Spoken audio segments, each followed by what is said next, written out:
അയാളുടെ രണ്ട് കൈയും കൊണ്ട് എൻ്റെ നെഞ്ചത്ത് വലിച്ച് എൻ്റെ ഡ്രസ്സെല്ലാം വലിച്ച് കീറി. എന്നിട്ട് കൈ എടുക്കുന്നുണ്ടായിരുന്നില്ല, അമർത്തി പിടിച്ചിട്ട് ഇങ്ങനെ ഉപദ്രവിക്കാൻ നോക്കി. എൻ്റെ പല ഭാഗങ്ങളിലായിട്ട് അവന്മാർ കൈ വെച്ചിട്ട് കയറി പിടിക്കുകയും എന്നെ ഉപദ്രവിക്കാൻ നോക്കുകയൊക്കെ ചെയ്തു. സുധീഷ് സ്വാഭാവികമായി പെട്രോൾ തീരുമ്പോൾ ഒരു ദാമ്പത്യ ജീവിതത്തിനിടയിൽ ഉണ്ടാകുന്നൊരു തർക്കം. അതിനുശേഷം സുധീഷ് പെട്രോൾ വാങ്ങാൻ പോകുന്നുണ്ട്. പോയി വരുമ്പോൾ കാണുന്ന കാഴ്ച എന്തായിരുന്നു? പോയി വന്നപ്പോഴത്തേക്ക് പുള്ളിക്കാരത്തി ബ്ലഡിൽ കുളിച്ച് നിൽക്കുകയാണ്. എനിക്ക് ഒരു പിടുത്തം കിട്ടില്ല എന്താണെന്ന്. ഞാൻ ചിന്തയൊക്കെ ആയിട്ട് പറഞ്ഞപ്പോഴത്തേക്ക് ചേട്ടാ ഇവരെല്ലാവരും കൂടെ എന്നെ അടിച്ചെന്ന്. ബേസിൽ ഏവനായിട്ട് നിന്നെ അടിച്ചെന്ന് ഞാൻ ചോദിക്കുമ്പോൾ അവരെല്ലാവരും ചേർന്ന് എന്നെ അങ്ങ് അടിക്കുകയാണ്. നീ ആരാടെ ഇവിടെയും കൊണ്ട് വന്ന ആരോടെ എന്താണെന്ന്. അപ്പം ഞാൻ പറഞ്ഞു ചേട്ടാ ഞാനിവിടെ ഹസ്ബൻഡാണ്.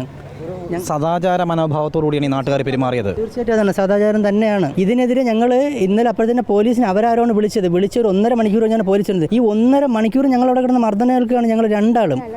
അവർ കിടന്ന് ബഹളം ഉണ്ടാക്കി എന്തൊക്കെ കാണിക്കാൻ പറ്റും അതെല്ലാം ചെയ്തിട്ട് ഇവരാരും. എന്നിട്ട് ഞാൻ പറയുന്നുണ്ട് എന്നെ വിട്ടേക്കെന്ന് പറഞ്ഞിട്ട് പോലും കേൾക്കുന്നില്ല. എൻ്റെ താക്കോല് പിടിച്ചു അവർ വെച്ചേക്കുമായിരുന്നു.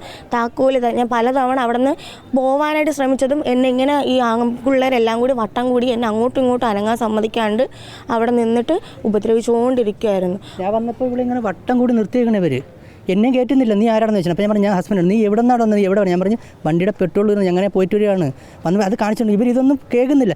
എന്നെ കുറേ മർദ്ദിച്ചു. എൻ്റെ ചെവിയിൽ നിന്ന് ബ്ലീഡിംഗ് ഉണ്ട്. ഞാനിവിടെ അഡ്മിറ്റ് ചെയ്യണം രണ്ടുപേരും. കംപ്ലയിൻറ്റ് നൽകിയിട്ട് ഇപ്പോൾ 24 മണിക്കൂർ ആയി വരുന്നു. നെടുമങ്ങാട് പോലീസ് ഇതുമായി ബന്ധപ്പെട്ട ആരെങ്കിലും ചോദ്യം ചെയ്യുകയോ അല്ലെങ്കിൽ ഈ കംപ്ലയിൻറ്റ് സ്വീകരിച്ചിട്ടുണ്ടോ? സാർ ഇന്നലെ ഞങ്ങൾ കംപ്ലയിൻറ്റ് കൊണ്ട് കൊടുത്തു. ഒരു 12:30 കൊടുത്തപ്പോൾ ഒരു വനിതാ ലേഡിയാണ് എടുത്തത്. എടുത്തിട്ട് അവർ കൗണ്ടർ ഫയൽ തന്നു.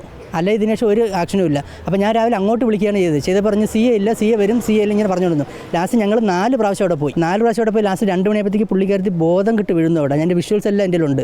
വൊമിറ്റ് ചെയ്ത് ബോധം കിട്ടുന്നതാണ് ഞാൻ വീണ്ടും കൊണ്ട് ഇവിടെ അഡ്മിറ്റ് ചെയ്തത്. അവർ ലാസ്റ്റ് പറയുന്നത് ഒരു 5 മണി 4 മണി നിങ്ങൾ വെയിറ്റ് ചെയ്യും, ഞങ്ങൾ അവരെ കൂടെ ഒന്ന് വിളിക്കട്ടെ, വിളിച്ചിട്ട് ഞങ്ങളൊന്ന് ആലോചിക്കാം, എന്നിട്ട് നമുക്ക് സംസാരിച്ചിട്ട് ബാക്കിയുള്ളതെന്ന് വെച്ചാൽ തീരുമാനിക്കാമെന്ന് പറയുന്നു. ഒരു ലേഡിക്ക് ഇതിൽ കൂടുതൽ എന്താണ് വേണ്ടത്? ഇവർക്ക് FIR എടുക്കുക, ഇതിലപ്പുറം എന്താണ് വേണ്ടത് ഇവർക്ക്? ഒരു ദുരനുഭവമാണെന്നല്ല ഉണ്ടായത്. തീർച്ചയായിട്ടും കേരളത്തിൽ ഇങ്ങനെയൊക്കെ നടക്കുന്നു പറയുമ്പോഴത്തേക്ക് നമുക്കിത് വിശ്വസിക്കാൻ പറ്റുന്നില്ല. അതിലുപരി തൊട്ടടുത്താണല്ലോ താമസിക്കുന്നത്. ഇവരെ മുൻപരിചയം എപ്പോഴെങ്കിലും ഉണ്ട്? എന്തെങ്കിലും ഒരു മുൻപരിചയം ഇല്ല. ഇവരെന്തിനാണ് ഇങ്ങനെ കാണിച്ചതല്ല. ഇതൊരു സദാചാരം തന്നെയാണ്.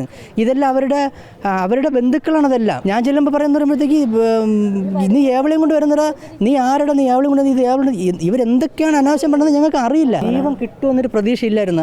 അവരെല്ലാം കൂടി ചേർന്ന് എന്നെ പിടിച്ച് ഏറിൽ നിർത്തിയേക്കാണ്. എനിക്ക് ഫോൺ എടുത്ത് ഞാൻ എൻ്റെ വൈഫാണെന്നുള്ള ഫോട്ടോസ് കാണിച്ചിട്ട് ഞങ്ങളെ മാരേജ് ഇത് ഒന്നിനും അവർ സമ്മതിക്കുന്നില്ല. അവരെന്തോ ഒരു ഭയങ്കര തെറ്റ് ഞങ്ങൾ ചെയ്താണ്. ഞങ്ങൾ എന്ത് തെറ്റാണ് ചെയ്തത്? നിങ്ങളത് പറ. ഞങ്ങൾ ഒത്തിരി മർദ്ദിച്ചു.